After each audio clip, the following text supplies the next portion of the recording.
As a small business owner, I'm always on the lookout for simple ways to get my name out there. And that's exactly what I get from my team at Office Depot Office Max. They created a huge banner just in time for Small Business Month, and then helped me design my business cards with the same look. It was simple to order, and my business cards were even ready the very same day. Plus, they've got a deal going on now for 40% off qualifying print orders of $150. It's just another way Office Depot Office Max helps me and my business be successful for Small Business Month and every month after.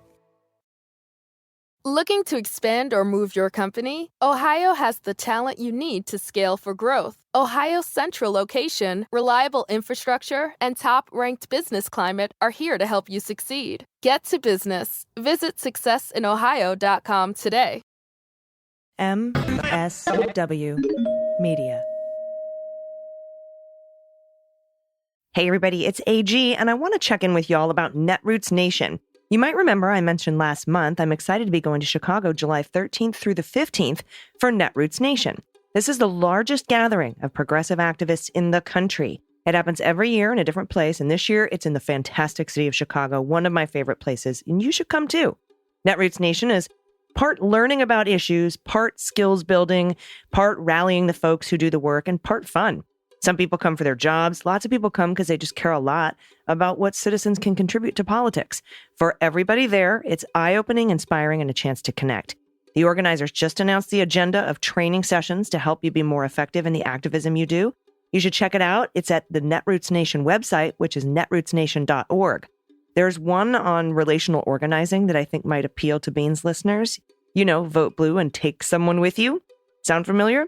There'll be broadcasters and podcasters set up at Media Row where I'll be, and at the convention, and maybe we'll run into each other there. I'll probably be doing some interviews with folks that I meet. I know it'll be great. I'll update you on planning for Netroots as we get closer, including info about keynote speakers. And remember, Netroots Nation organizers have given us a discount code. Just enter promo code DailyBeans, all one word, to get 10% off the price of your ticket. They've got a discounted hotel block too, so go to netrootsnation.org and register, so that we know you're coming. News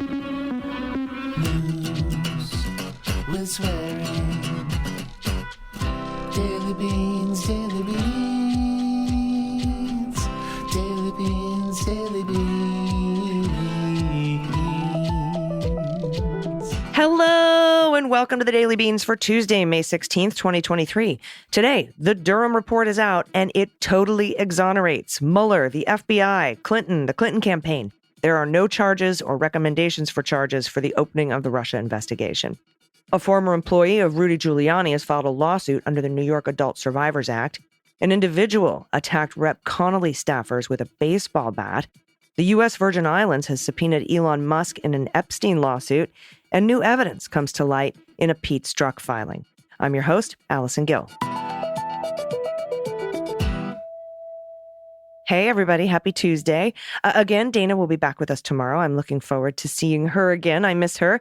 Also, later in the show, I'm going to be talking to comedian and documentarian Rudy Kondabolu. And he's got a new special called Vacation Baby, which is available now on YouTube. And it's totally free and amazing. I really suggest you watch it. Like, pause right now, go watch it, and then come back and listen to the show.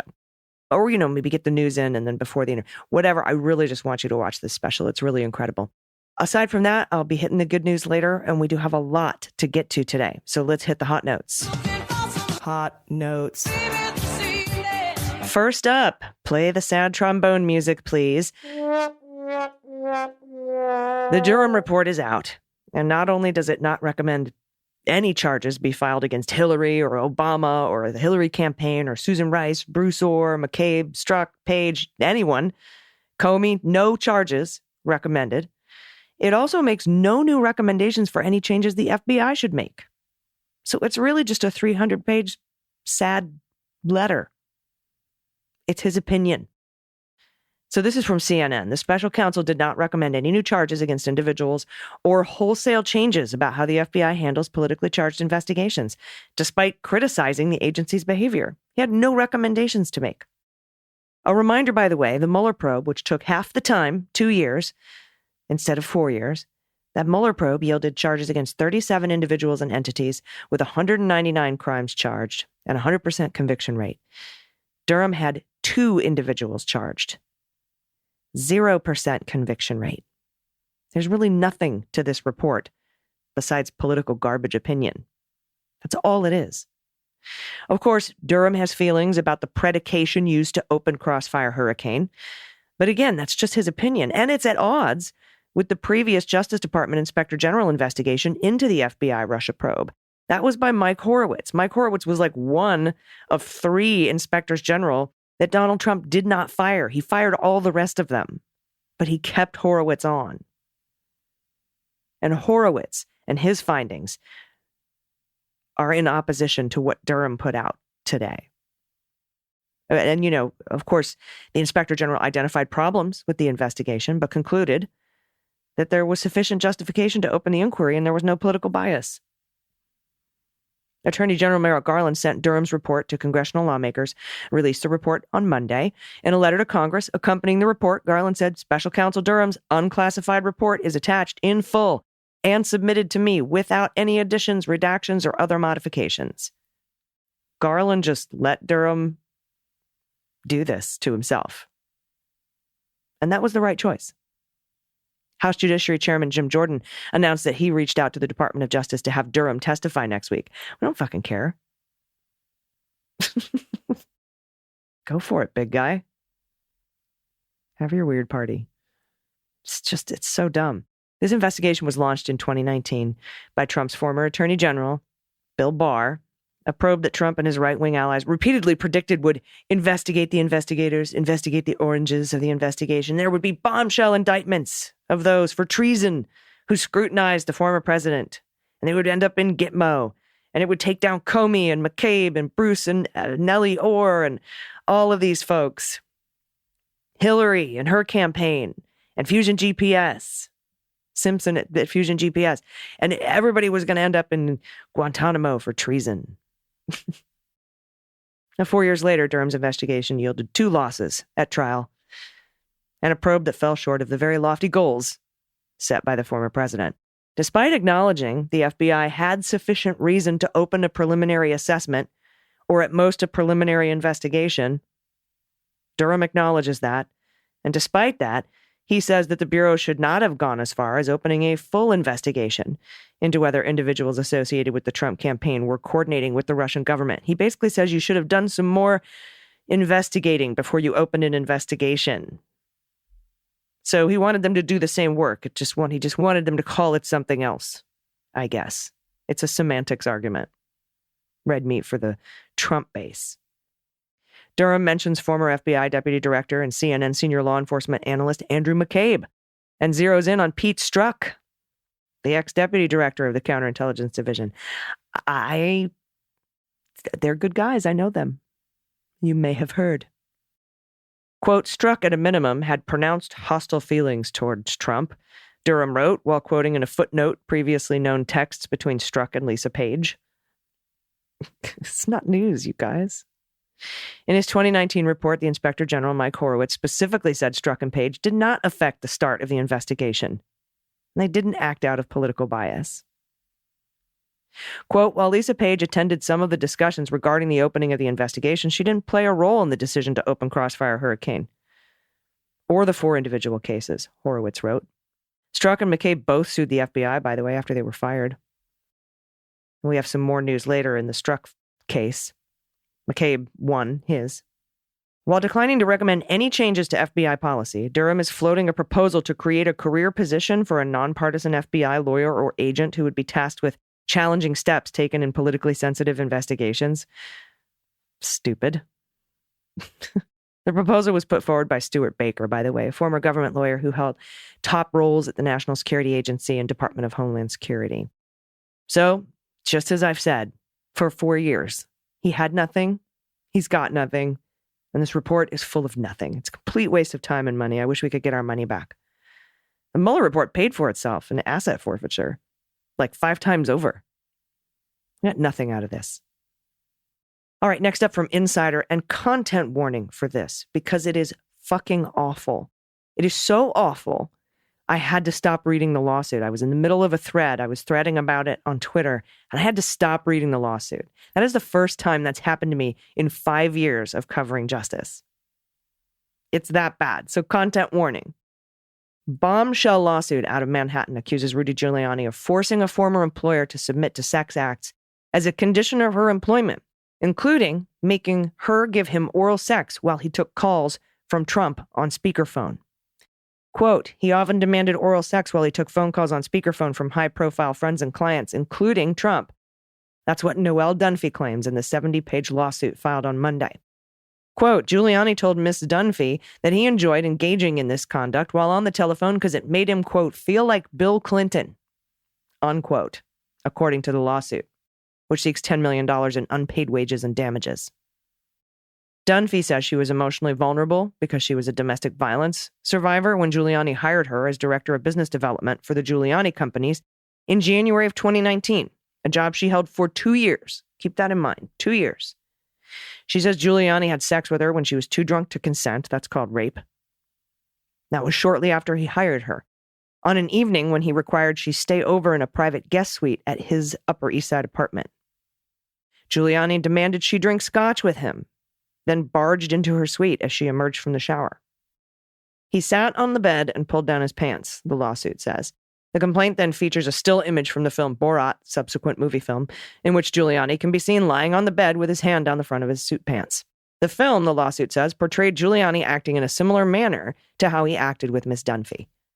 Quote, he grabbed her and forced her to give him oral sex, she said, during which Giuliani also hit her in the face and told her that the smack was, quote unquote, cute.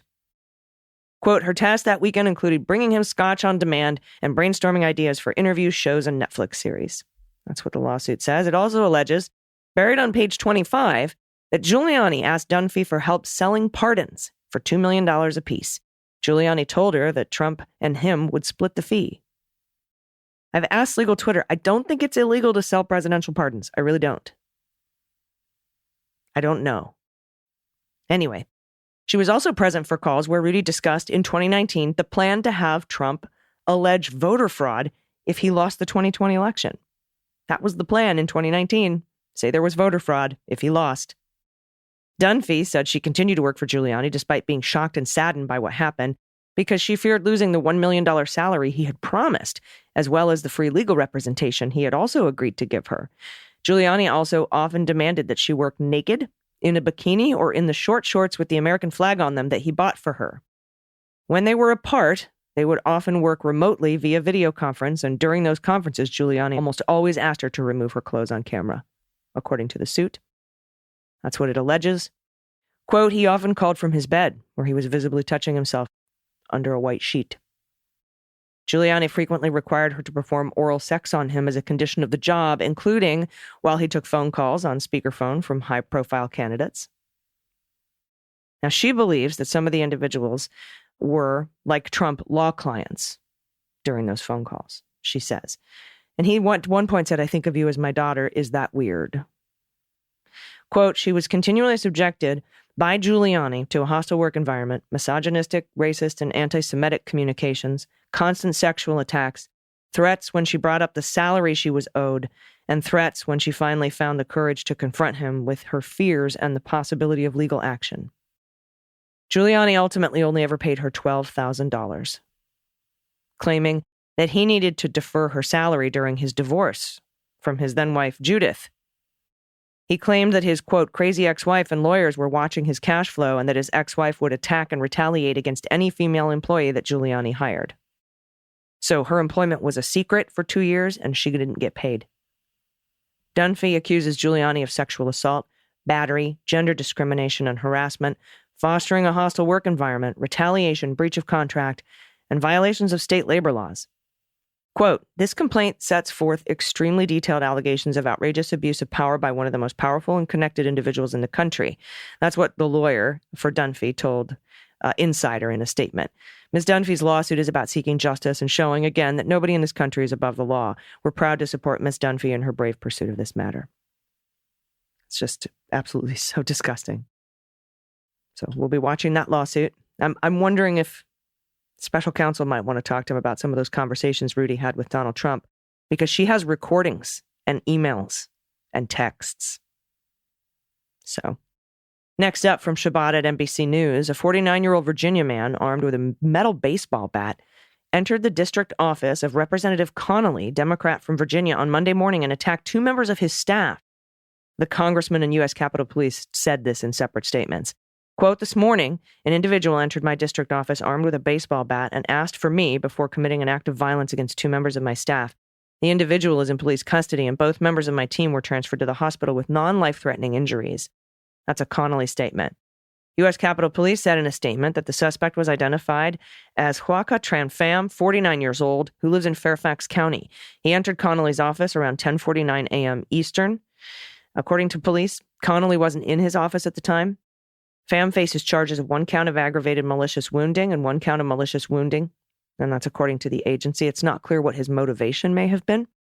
The alleged attacker hit staffers with a metal bat, and the man is a constituent. Connolly, who's 73, represents Virginia's 11th congressional district and has served in the House since 2009. One of the victims is an intern who was on her first day on the job. It's unclear who the other injured staffer is, but the alleged assailant also damaged parts of the office by breaking glass and shattering computers. CNN first reported some of the details of the attack. Fairfax City Police said a police officer also sustained a minor injury and was receiving medical treatment. Police arrested Pham within 5 minutes of having received an emergency call, and he's being held at the Fairfax County Adult Detention Center without bail. Quote, "Based on what we know right now, investigators do not have any information that the suspect was known to the USCP. That's what the Capitol Police said, which also said the special agents from the Capitol Police Threat Assessment Section were dispatched to Fairfax, which is just miles outside of D.C. on Monday. Pham sued the CIA last year, claiming he had been wrongfully imprisoned. He was wrongfully imprisoned in a lower perspective based on physics, and he was being brutally tortured from the fourth dimension. The complaint sought $29 million, seeks $29 million in damages. It aligns with the beliefs of conspiracy theorists who claim they're being gang-stalked or secretly watched and psychologically tortured using non-existent technology. Pham asked to be cured by an unstated digital technology. The CIA moved to dismiss the trial last month. Pham represented himself. Next up, from Marcy Wheeler and her blog, emptywheel.net. Go subscribe and support emptywheel.net. Peter Strzok filed what is billed as a motion for clarification of Judge Amy Berman Jackson's order last week requiring Strzok's deposition of FBI Director Chris Wray taking place before Strzok's deposition of Donald Trump. In part, it is a fact check laying out all the ways that DOJ seems to have panicked after and because Strzok scheduled a deposition with the former president on May 24th. This is one of the things the DOJ has done that I vehemently disagree with, is their motion to force Chris Wray to go first, because they want to try to say that after you talk to Chris Wray, you don't need to talk to Trump. That's what the concern is. In part, Marcy says, it seems to be an effort to preempt DOJ's threat to file for a writ of mandamus against Amy Berman Jackson because she permitted these depositions.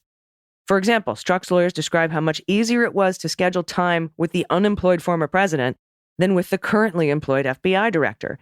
And under the Apex doctrine that the Department of Justice claims to adhere to, that should mean Wray's deposition should come after Trump's. And indeed, that's effectively what DOJ seemed to argue last year.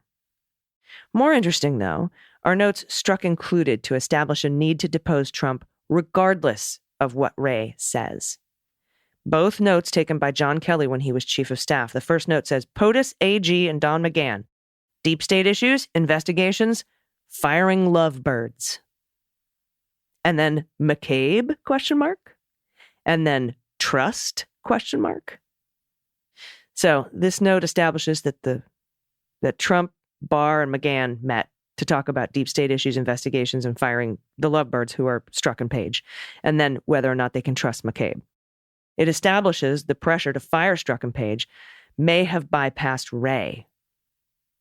And so when I say, they're concerned that, I think what the DOJ is trying to do is if you depose Wray first, that you shouldn't have to depose Trump because everything went through Wray to Trump.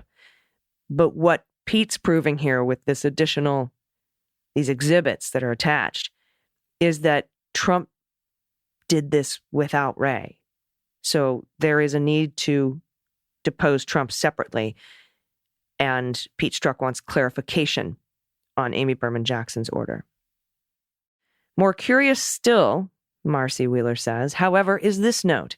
POTUS, Rand Paul +2. Security clearances. Add Page McCabe Strzok? ?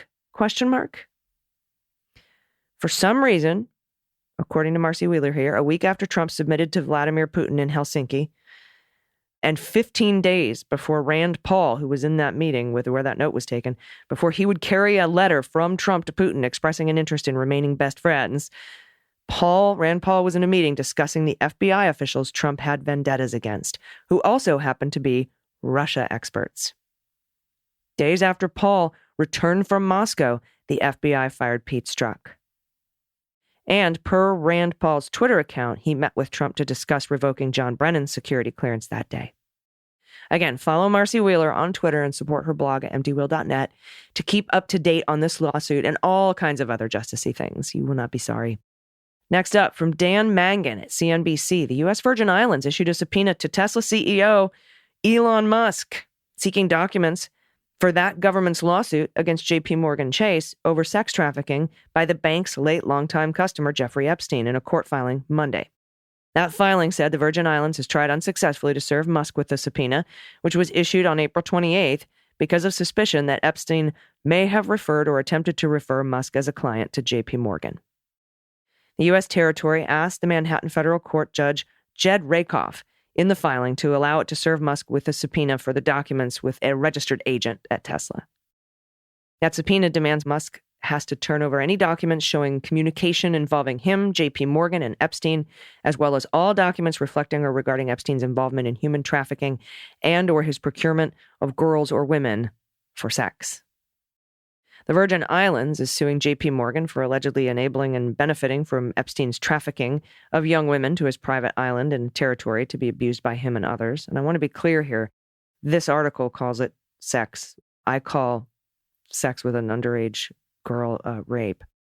J.P. Morgan denies the government's claims, which are mirrored in a separate pending civil lawsuit in Manhattan federal court by a woman who says Epstein sexually abused her. J.P. Morgan CEO Jamie Dimon is due to be deposed for both lawsuits beginning May 26th. In a May 4th court filing by the Virgin Islands, it revealed that the government had issued a similar subpoena for documents to Google co-founder Larry Page, and that it likewise was having difficulty locating him. What is it that these fucking rich tech dudes just don't want to dodge subpoenas? And the territory previously issued subpoenas to Page's fellow Google co-founder Sergey Brin, former Disney executive Michael Ovitz, Hyatt Hotels executive chairman Thomas Pritzker, remember him, and Mort Zuckerman, the billionaire real estate investor. In Monday's filing, the Virgin Islands said, upon information and belief, Elon Musk, CEO of Tesla, among other companies, is a high net worth individual who Epstein may have referred or attempted to refer to J.P. Morgan. The government said that it had hired an investigative firm to try to locate an address for Musk and also contacted one of his lawyers. That lawyer, in past federal cases, has waived the requirement of him being personally served with legal documents, according to the filing. Quote, the government contacted Mr. Musk's counsel via email to ask if he'd be authorized to accept service on Musk's behalf in this matter, but did not receive a response. CNBC has reached out to request for comment from Musk. In addition to being CEO of Tesla, he's the head of SpaceX and the owner of Twitter. We know that. In 2018, Epstein told the New York Times writer James Stewart that he had been advising Musk after the Securities and Exchange Commission opened a probe into Musk's comments about taking the company private. When the Times reached out to Tesla for comment, the company strongly denied that claim, saying it's incorrect to say Epstein ever advised Elon on anything. Epstein had predicted to Stewart that everyone at Tesla would deny talking to him. Epstein, who's a former friend of Donald Trump and Bill Clinton and Prince Andrew, was a customer of the bank from 1998 through 2013. In 2008, he pled guilty to a state charge in Florida of soliciting sex from an underage girl. That's the name of the law, okay? I know it's rape. All right, stay tuned. After the break, I will be speaking with Rudy Kondabolu about his new special called Vacation Baby, which is available now on YouTube. You don't want to miss it. Everybody, we'll be right back. After these messages, we'll be right back. As a small business owner, I'm always on the lookout for simple ways to get my name out there, and that's exactly what I get from my team at Office Depot Office Max. They created a huge banner just in time for Small Business Month, and then helped me design my business cards with the same look. It was simple to order, and my business cards were even ready the very same day. Plus, they've got a deal going on now for 40% off qualifying print orders of $150. It's just another way Office Depot Office Max helps me and my business be successful for Small Business Month and every month after. Curiosity pushes you forward, leading to new discoveries. Meiomi uses the best that coastal California has to offer, which has resulted in wines that taste like no other. Enjoy the bold flavors of Meiomi Pinot Noir, Cabernet Sauvignon, Red Blend, and Meiomi Bright, Meiomi's new lower alcohol Pinot Noir. Discover the unrivaled taste of Meiomi at shopmeiomi.com. That's shopmeiomi.com. Meiomi, flavor forward. Please enjoy responsibly. Meiomi Wines of Campo, California. Looking to expand or move your company? Ohio has the talent you need to scale for growth. Ohio's central location, reliable infrastructure, and top-ranked business climate are here to help you succeed. Get to business. Visit successinohio.com today. Dietz & Watson's been making meats and cheeses the right way since forever. What's that mean? It means never cutting corners, ever. It means cooking, not processing. It means our Virginia brand ham that's cooked to perfection, then twice baked to layer the flavors. It takes more time, but you can taste the difference. We come to work every day to do it the right way, even if it's the hard way. Because if it's not right for us, it's not right for you. Dietz & Watson, it's a family thing since 1939. Hey, everybody. Welcome back. I'm happy today to be joined by comedian and documentarian. He's hailed as one of the most exciting political comics in stand-up by the New York Times. He's an NPR favorite, public radio favorite. He's a regular panelist on Wait, Wait, Don't Tell Me. And he now has a special out. It's free on YouTube called Vacation Baby, and you have to check it out. It's really, really amazing and hilarious. Please welcome Hari Kondabolu. Hi, Hari. How are you? I'm good, Allison. Thank you so much for having me. I'm so excited to talk to you. First of all, I've watched your special. It's amazing. It's hilarious. I think it's very pointed. I think it's very relevant. Thank you. And there's a lot we can talk about the topics that you cover in this. You talk about familial situations, being a parent, being a kid, your family, how the pandemic impacted that, the meaning of partner and partnership. It's just so amazing and so funny and so relatable. And I want you to tell me what sort of, because I did comedy for about 10 years, and working on those hours can be a process. Can you tell me about that process and what led to this material? Sure. It's funny because I've always been really precious about creating an hour. It always takes me forever to do it. And, I hadn't been on stage in 2 years, obviously, because of COVID and also having a kid during that time period. So, the other things are much more important. But when I started working again, I wanted to have a goal, and I didn't want to just start doing stand up and just wait and see, like the romance of it. Like, let's see what magic happens and what pieces together. Like, especially being a dad now, it's like, I don't have time for that. Like, let's have a goal and let's achieve that goal. And so started in March of 2022, booked a date to record at the Bell House in Brooklyn, end of June 2022. I had 4 months to basically work out a ton of new material, feel good about it, and incorporate some stuff I had been working on, before the pandemic hit. And so, I'm really proud of this work, just because not only do I feel like it's poignant, it's timely, it's smart, but I think for me, it's a lot of personal achievement in terms of, wow, I could do this in 4 months. I never thought I had that in me. Also, it's a bunch of material that had been written in a relatively short period of time that I'm incredibly proud of. And the fact that I've had this goal for a while of being more personal. And I've always been afraid of being personal. I've been more okay with people trying to figure out who I was from my politics or making inferences based on what I say, to actually open myself up and share something personal during a really vulnerable time. That was new. And I feel like I got to achieve all that. And plus, structurally, I wanted to make something that could be more relatable to people, and at the same time still had my voice. I feel like I got that. And at the end of it, I got more aggressive, like the whole chunk on Tucker Carlson and with the white replacement theory and stuff like that. Like part of me was also like, I've lulled you for 40 minutes. Let's get into it now. So I just feel really good about, like, as a person who makes art, the challenge of this and the fact that I felt like I was up for it. Yeah, and I've talked for a long time on this show and had authors and comedians and musicians come on the show to talk about that personal storytelling aspect of where we are as a society, because I have found, just through telling my stories, that other people don't feel so alone. And I feel like when you don't feel alone, you're harder to gaslight. It's harder to pull the wool over your eyes and to know that there's other people out there who have gone or going through similar experiences as you. And that's why that personal part of it is so important. And when I spoke I had Wajahat Ali on, and when he was getting ready to pitch his book out, there were a lot of people who wanted for him to more commercialize it and make it more relatable to people who aren't like him.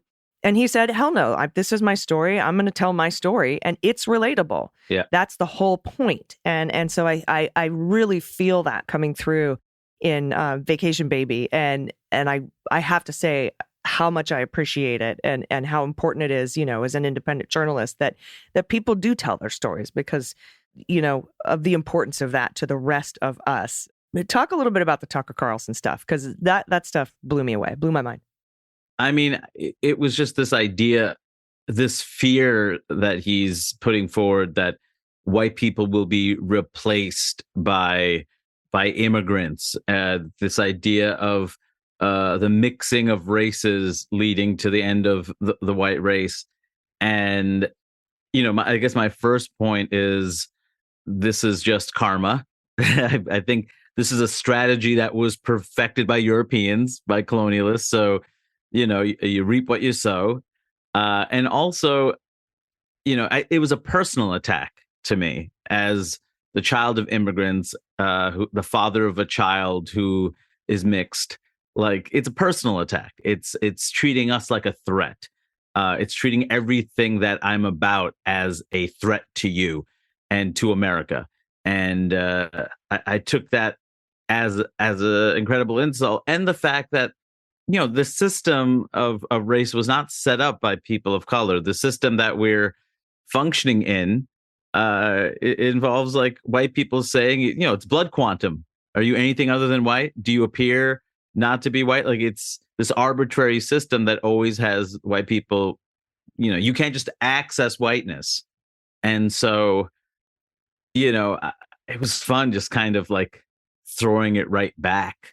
And what I love about that bit too is like it was personal. Like in another era, if I did that bit, it wouldn't have the personal piece. It would have just been about the blood quantum part and about how ridiculous it is that we see race the way we do. The fact it felt like a personal attack was new. The fact it felt like it hit different parts of my life, like and that the venom wasn't just a venom of injustice. Like, this isn't fair. This isn't right. This is racist. It's like you're going after the people I love. Mm-hmm. And I was very happy to say terrible things about Tucker Carlson. And I'm also really happy he got fired. I don't think the two things are related, but I would like to think they were.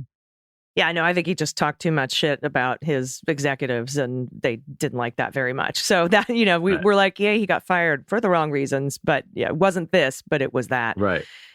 I mean, we saw that, I think, with Don Lemon, too. I was like, oh, did he get fired because he called a woman out of her prime? No, he got fired because he stood up for Black people in the face of an attack on the fact that, Black people are a marginalized group.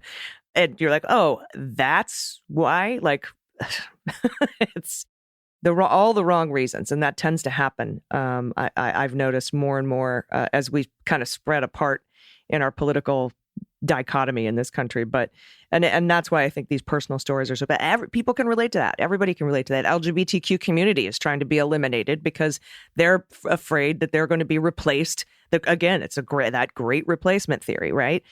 That the Republicans are afraid, people like Tucker Carlson are afraid that their straightness is going to be replaced by something other than straightness. So, I mean, it reaches out to so many different people, and that's what makes it so relatable.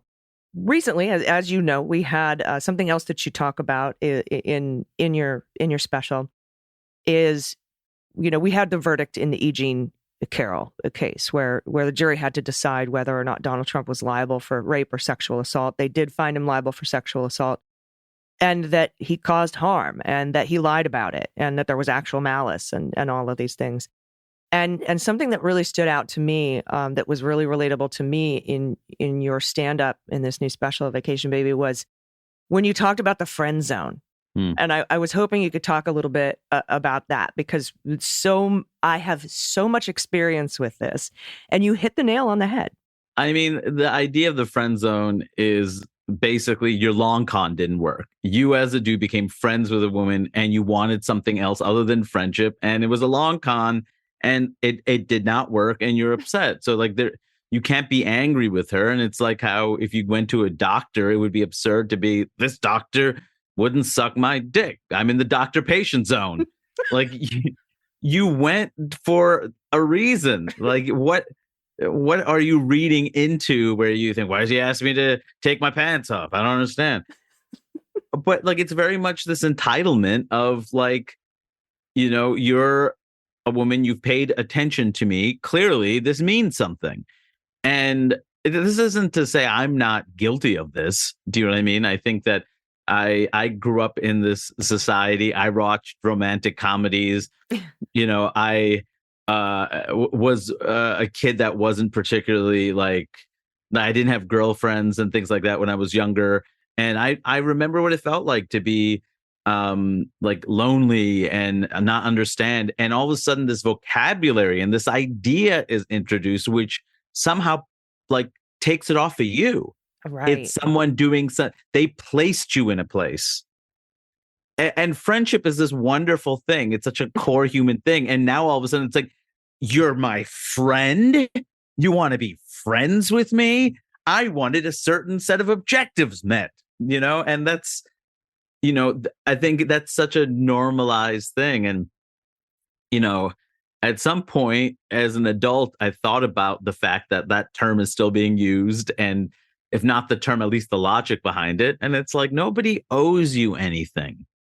Nobody owes you their body. Nobody owes you, access to like your intimate thoughts and opinions. Nobody owes you anything. And that's built with trust. And you can't like just assume this is what you're going to get. So I was happy to make fun of that. I was happy also to be vulgar about it, because it is a vulgar kind of thing. It's like, it's not said, but when you mean friend, what did you really want? Mm-hmm. Like, what is it that you really want? Did you want a hand fasting ceremony? That right. Like it's very. There's something about it that's very false, and and again, I think it's important to say that like, this is not a certain group of people. This is a lot of men. This was me. This was a lot of young men who have certain expectations and see relationships in this strangely competitive way.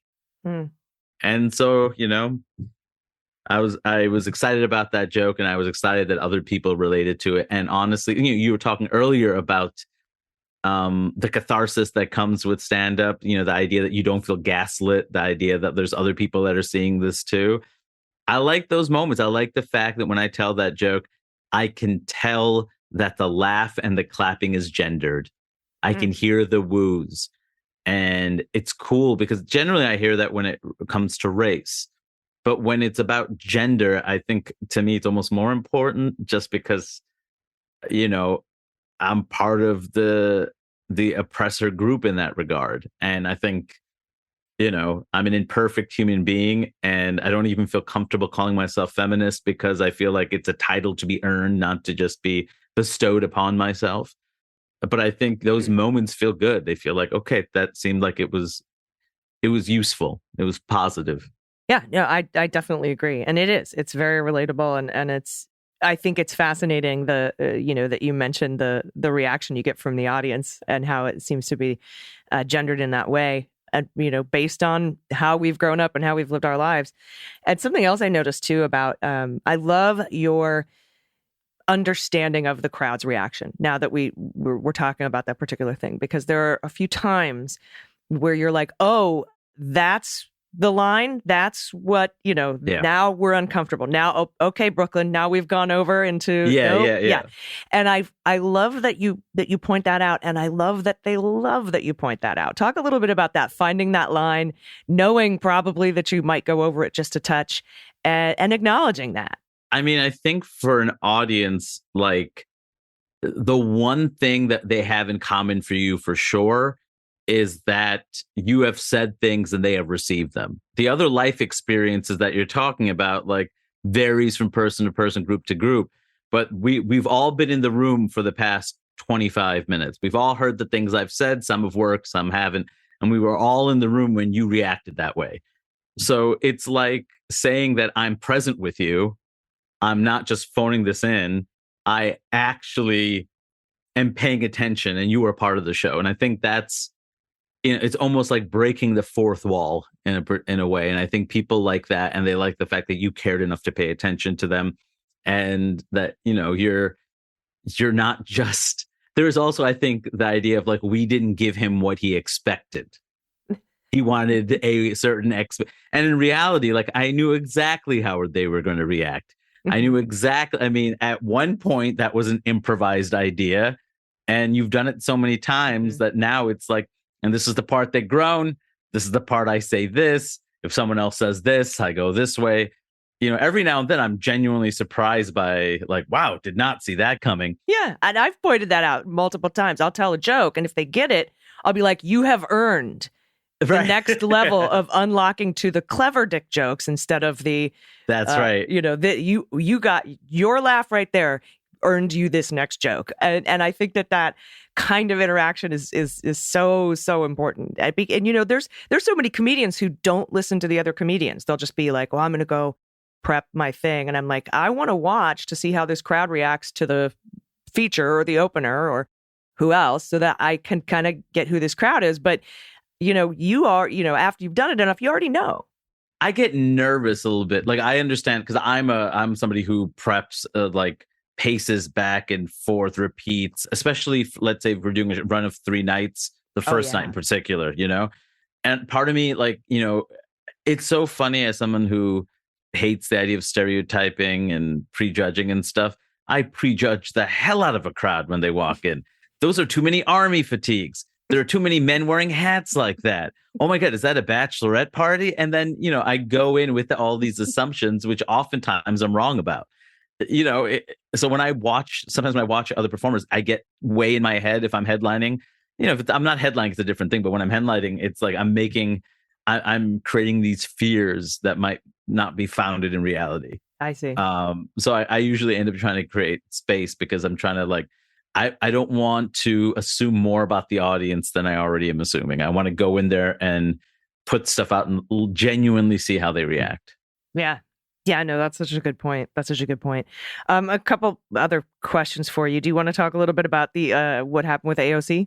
Sure. The last joke on the special is about how AOC messaged me months before her election, the first one that shocked the world, right? And she wanted to collaborate with me and work with me. And I didn't know who she was. All I knew was this is some local person running for office who wants help, which is cool. And she's doing in Jackson Heights, where I grew up for part of my life. One of the most important places in my life is Jackson Heights, Queens. And I have a special I'm working on, and I'm making a documentary about Apu from The Simpsons. And so I don't have time to do this because I'm trying to kill a cartoon character, apparently. So I said, reach back to me later. And she reaches out again later, and I never write back, because I'm doing such important things. Mm-hmm. And then she wins the election, and I am horrified by the fact that I reacted the way I did when she asked for help, and the fact that the night she won, like, I wrote, "Hey, congratulations!" Like, oh, now I'm writing back to that 4-month-old message on Twitter. And it's always been an embarrassing thing. Like, I've shared on stage, I've shared with friends and family, and everybody has the same reaction of like, you and your stupid ego. What do you have an ego for? Like, this is the most important politician of at least the last decade, and you've just ruined that potential friendship because you were working on some cartoon documentary in your stand-up comedy. And so I close on that story and I put it up, and she saw it. She saw it, and all was forgiven. And it was, I cannot tell you how much better I feel, because I did that joke as a closing joke for a good year or plus. I actually did that joke even before the pandemic. Always killed, always did incredibly well. And then when I would get off stage, I would feel bad all over again immediately, because it was funny in the moment, but then it's still like, it hits you like, I can't believe I did that. I literally cannot believe that I could be friends with AOC right now, but I was too full of myself. And yeah. So I'm really glad that there was some resolution there, because I'm hoping to meet her one day. Then I think it'll be all full circle. Yeah, the closure. Yeah. Yeah. Yeah, and I think also the humility is relatable. So I think we've all done degrees of this. We come back to the relatability of it all. And now you said you're working on a new hour. Yeah. Already. So that's awesome and amazing. I mean, that's some good forethought, and I know how much work that is. Tell us about that. When I left off before the pandemic, before the kid and everything else, I had an hour of stuff that, I thought I would just, segue, like transition into whatever hour I would be working on after. And to be honest, I had so much stuff about the kid. A lot of that stuff kind of just stayed there. Some of it's gone now, just isn't relevant anymore. But some of it, a lot of it was about capitalism. And I started thinking a lot about how I'm viewing my career and my choices now as a father, as somebody who now has more responsibilities than simply feeding myself and making art that I'm proud of. I have to feed a kid, and just kind of how money, affects how artists create their work.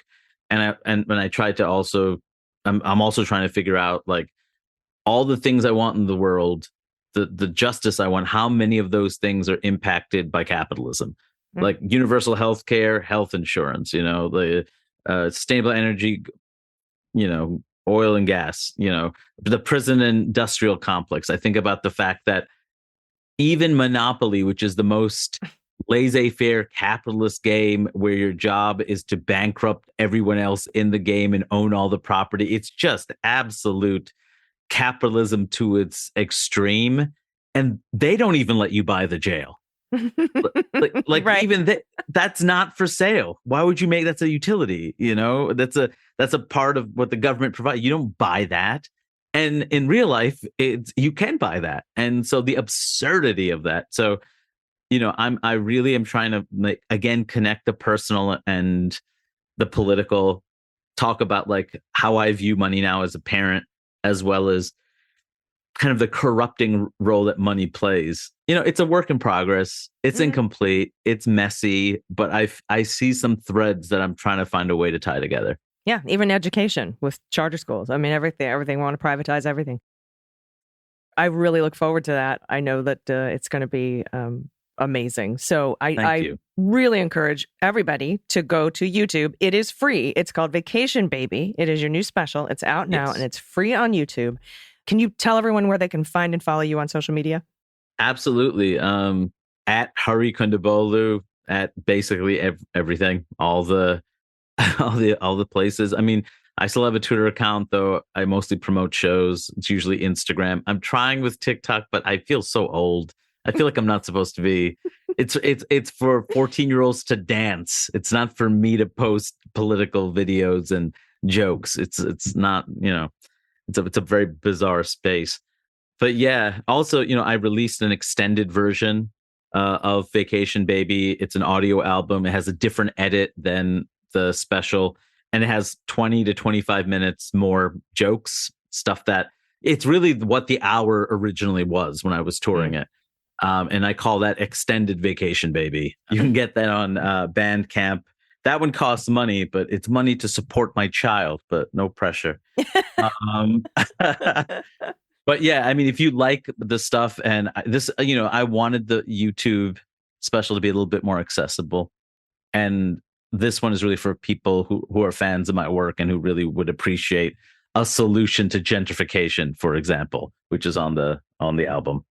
Ah, yes. Okay, awesome. So I encourage everybody to check that out too. Got to feed the kid. Yeah. Thank you so much. It's been really great to talk to you. Absolutely, Allison. Thank you.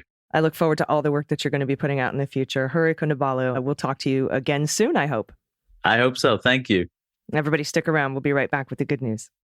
As a small business owner, I'm always on the lookout for simple ways to get my name out there. And that's exactly what I get from my team at Office Depot Office Max. They created a huge banner just in time for Small Business Month, and then helped me design my business cards with the same look. It was simple to order, and my business cards were even ready the very same day. Plus, they've got a deal going on now for 40% off qualifying print orders of $150. It's just another way Office Depot Office Max helps me and my business be successful for Small Business Month and every month after.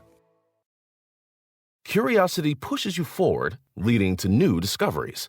Naomi uses the best that coastal California has to offer, which has resulted in wines that taste like no other. Enjoy the bold flavors of Naomi Pinot Noir, Cabernet Sauvignon, Red Blend, and Naomi Bright, Naomi's new lower alcohol Pinot Noir. Discover the unrivaled taste of Naomi at shopnaomi.com. That's shopmeiomi.com. Naomi, flavor forward. Please enjoy responsibly. Naomi Wines of Campo, California.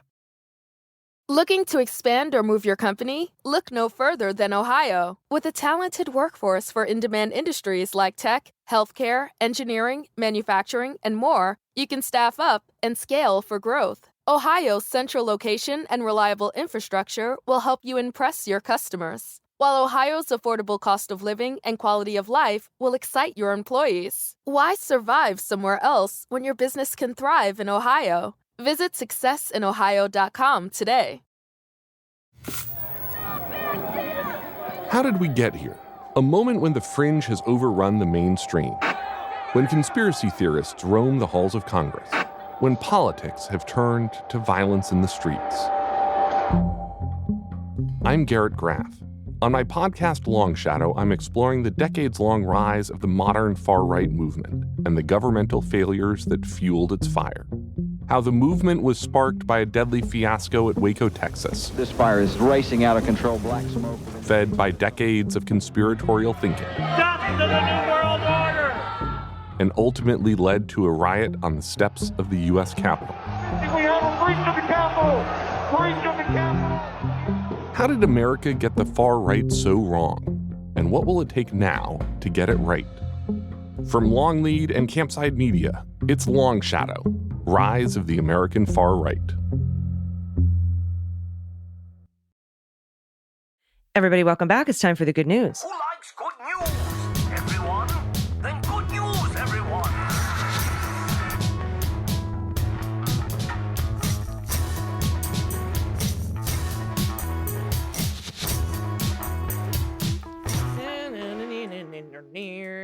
Good news, good news. And if you have any good news, confessions, corrections, or you want to play What the Mutt or What the Heck Wine, or if you have a shout out for a loved one, or a shout out for a small business in your area, or your business, or if you don't have pod pet tax to pay, you can share an adoptable pet in your area, or tell us a story about a whoopee or a stuffy that you have still. I love those stories. And anything at all you want to send us, you can do it at dailybeanspod.com and click on contact. First up from Tony C., pronouns he and him. Hello, Beans.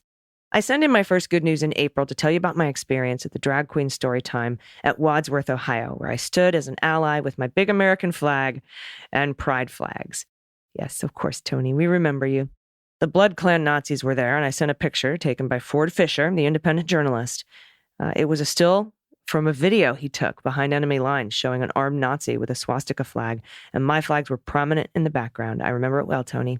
A few weeks ago, the same Nazis were in Columbus, pathetically failing to intimidate attendance at a drag brunch.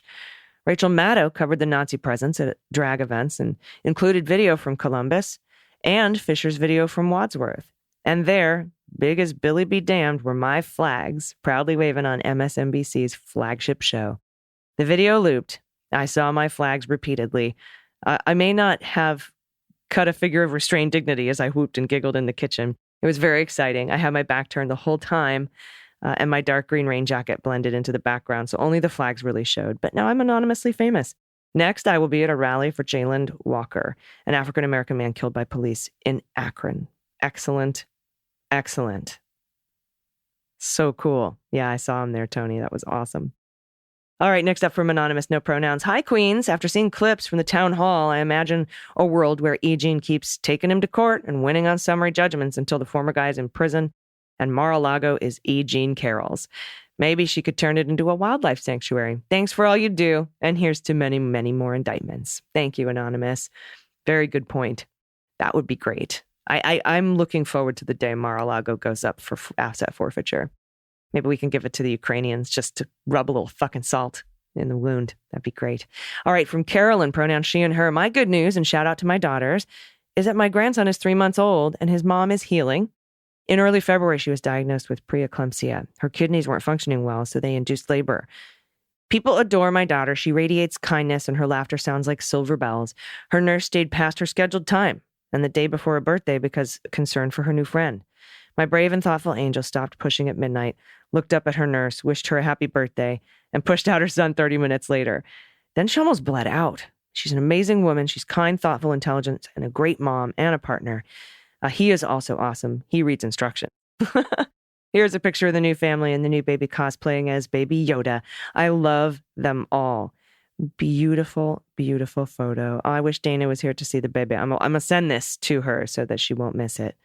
But thank you for sharing that and congratulations. And your daughter sounds amazing and so does her partner. Such good news. Next up, feel freer in Baja. Pronouns she and her. Meet Chica. She's a Baja rescue. But what is she? She's an 18-month-old, very smart puppy, full of energy, maybe 14 inches tall. She chases around squirrels away all day long and burrows herself in my bed at night. She loves to play fetch and buries her chew bones in the couch or under my pillow. What's the mutt? All right, in order. Okay, the answers are right up at the top, so I'm covering them now, and I'm going to look at this little baby. It looks like you got some Chihuahua in there. I'm always going to say Chow.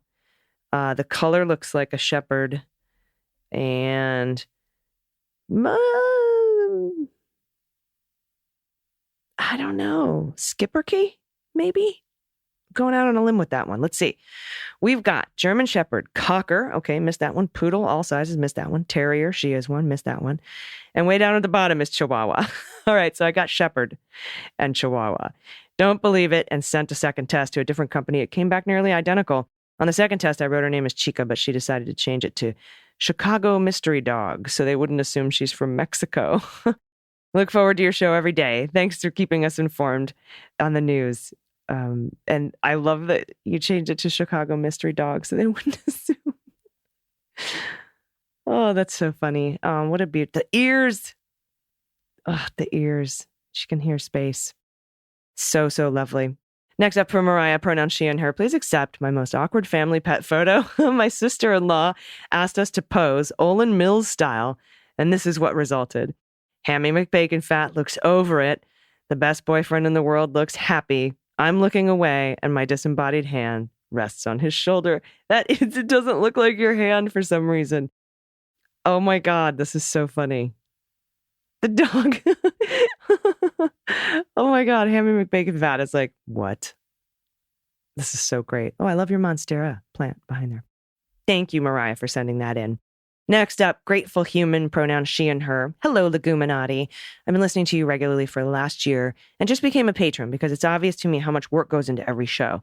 As a parent of two daughters, 20 and 17, it's important to me to teach them to value their own time and the time of others by not selling themselves short and by supporting the work of writers, artists, and the thinkers they appreciate. Oh, that's so cool. Thank you. I'm grateful to you, grateful human. My good news is that our family is going to celebrate our younger daughter's high school graduation next week. Thanks to the Affordable Care Act, which kept us eligible for health insurance, despite her very complicated medical history that culminated in cardiac surgery in 2014 when she was 8. We were also able to celebrate her as a whole person here in our LGBTQ plus friendly community, thanks to the tireless work of activists and advocates who kept issues of access and inclusion in the minds of decision makers every day. And because of the thousands of people who worked hard to reach safety measures for COVID-19 that kept us alive during the years she went through high school in our basement on Zoom. We're able to celebrate because of the work of great teachers, guidance counselors, clergy, and community leaders who encouraged this graduating class to hang in there. It took more than a village to get the class of 2023 to the finish line. In this case, it took a whole country that didn't give up. This is part of the celebration, keeping in mind the gratitude for every reason we made it to this moment. That's so amazing. What an incredible outlook. What a gift to see it that way. For pet tax, I'm including a picture of my daughter with her pet bearded dragon, Gobble, whose full name is Gobble the Thanksgivnica. That's Thanksgivnica lizard. He was a gift the year that Hanukkah began on Thanksgiving Day. Okay, now I get it. Thanksgivnica. He's nearly 10 and enjoys romaine lettuce and snuggles. Thanks for all you do, bearded dragon. Congrats, class of 2023. You really did go through it. And just what an amazing way to acknowledge everything that got you through it, right? So wonderful. Thank you so much for your good news submissions. If you have any you want to send in, you can do it at dailybeanspod.com and click on contact. Thanks to Hurry today. That was awesome speaking with him. And please check out Vacation Baby. It's on YouTube right now. And Dana will be back tomorrow. I'm so excited. Until then, please take care of yourselves, take care of each other, take care of the planet, take care of your mental health. Vote blue over Q and bring someone with you. I've been AG, and them's the beans. The Daily Beans is written and executive produced by Allison Gill with additional research and reporting by Dana Goldberg. Sound design and editing is by Desiree McFarlane, with art and web design by Joelle Reeder with Moxie Design Studios. Music for The Daily Beans is written and performed by They Might Be Giants, and the show is a proud member of the MSW Media Network, a collection of creator-owned podcasts dedicated to news, politics, and justice. For more information, please visit mswmedia.com. MSW Media. As a small business owner, I'm always on the lookout for simple ways to get my name out there. And that's exactly what I get from my team at Office Depot Office Max. They created a huge banner just in time for Small Business Month, and then helped me design my business cards with the same look. It was simple to order, and my business cards were even ready the very same day.